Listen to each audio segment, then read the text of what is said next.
Kejadian ini berawal ketika pelaku meminta uang sebesar Rp3.000 kepada pengendara mobil ekspedisi. Namun keinginan pelaku ditolak oleh pengendara mobil.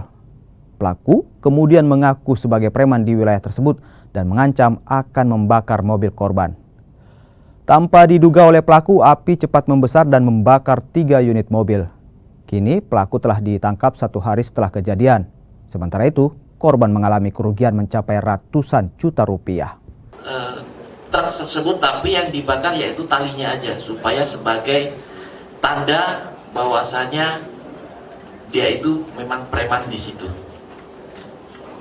Namun yang terjadi pada saat pembakaran, ya, api itu langsung membesar dan tidak bisa dikendalikan sehingga Waldi langsung melarikan diri.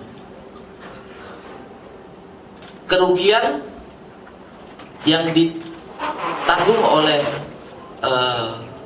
ekspedisi Al-Husna yaitu 3 kendaraan, yaitu 1 mobil Brio, yang kedua mobil truk Kol Diesel, yang ketiga mobil truk Hino Dutro, yang semuanya di total sekitar 540 juta.